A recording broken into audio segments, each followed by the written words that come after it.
నిజామాబాద్ జిల్లా వర్ని మండలం తగిలేపల్లి గ్రామంతో పాటు రుద్రూర్ మండలం అంబమార్ గ్రామం రోడ్డు అధ్వానంగా మారిందని పెద్ద పెద్ద గుంతలు ఏర్పడి వర్షపు నీరు నిండి నదుల్లా కనిపిస్తున్నాయని రాకపోకలకు తీవ్ర ఇబ్బంది అవుతుందని దీనిపై ఎందుకు పాలకులు అధికారులు పట్టించుకోవడం లేదని గ్రామ టీఆర్ఎస్ పార్టీ నాయకులతో పాటు గ్రామస్తులు మండిపడుతున్నారు.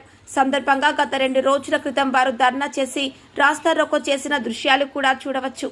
అయితే మా గ్రామ సమస్యలు పరిష్కరించండి, అందులో భాగంగా రోడ్డు పరిస్థితి బాగుపరచండి అంటూ గ్రామస్తులు మండిపడుతున్నారు. అనేక ఏళ్లు నడుస్తున్న రోడ్డు గురించి పట్టించుకునే నాదురే లేరని గ్రామస్తులు ఆగ్రహం వ్యక్తం చేశారు. ఇప్పటికైనా రోడ్డును బాగుపరచాలని, లేని పక్షంలో ఉద్యమాలు ఉధృతం చేస్తామని హెచ్చరించారు.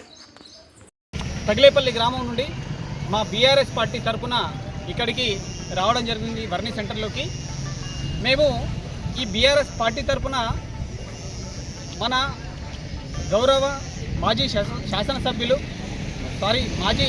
శాసనసభాపతి, మాజీ మంత్రివర్యులు, ప్రస్తుత బాన్సోడ ఎమ్మెల్యే గౌరవ పోచారం శ్రీనివాసరెడ్డి గారికి విన్నవించే విషయం ఏంటంటే,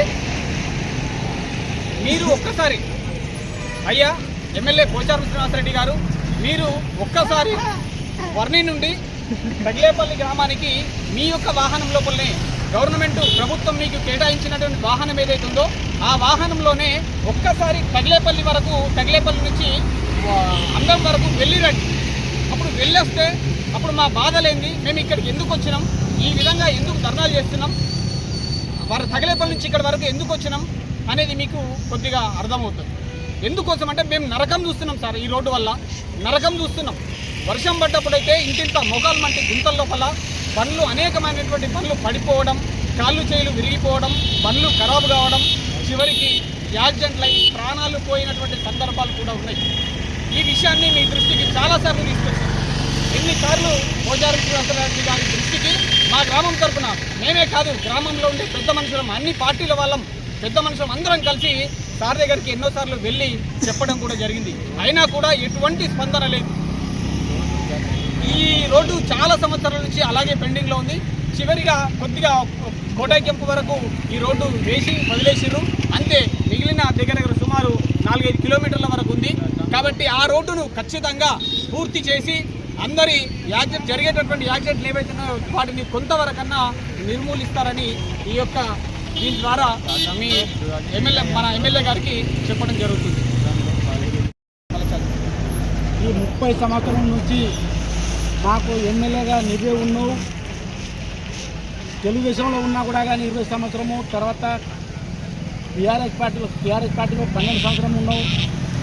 మళ్ళీ ఇప్పుడు కాంగ్రెస్లోకి వచ్చిన సంవత్సరం అయిపోయింది. కానీ ఈ రోడ్డు మాత్రం బాగుపడలేదు. తగిలేపల్లి నుంచి రూప్లానా తండవర, తగిలేపల్లి వర్ని నుంచి తగిలేపల్లి రూప్లానా తండవర, ఇక్కడ అంబేము, కొందాపూరు అయితే ఇక్కడ రుద్దురు దాకా ఈ రోడ్డు గత్తరగా ఉన్నది. ఎప్పుడైనా కానీ ఒక అర్ధరాత్రి కనుక బాలెంత తీసుకపోతే మధ్యలో నీళ్ళు ఆడుతుంది, కానీ మరి తప్ప హాస్పిటల్ దాకా ముట్టేంత లెక్కలే లేదు. మరి ఏంది ఏమంత మేము ఎంత పాపం చేసామని మీకు మరి మాకేం అర్థం కాకొచ్చింది. మా ఊరోజులో అంత మొత్తం అంటే ఇప్పుడు దాకా నీకు భుజం మోసుకొని తిరిగిండు, మరి నీకు ఇంత పాపం ఏమొచ్చిందో మాకేం అర్థం కాకొచ్చింది. మరి రోడ్డు మాత్రం పట్టించుకొని తొందరగా చేయవలసిన అవసరం ఉన్నది. రూప్లానా తాండ వరకు రోడ్డు గత్తరగా ఉన్నది. మధ్యలో 5 సంవత్సరం బాధిరెడ్డి వచ్చినప్పుడే చేసిండు రోడ్డు. తర్వాత నువ్వు చేయలేవు, ముందు కూడా చేయలేవు. నువ్వు ఎందుకని చేస్తలేవు? మా ఓట్లయితే మీకు అక్కడ కానీ మాకు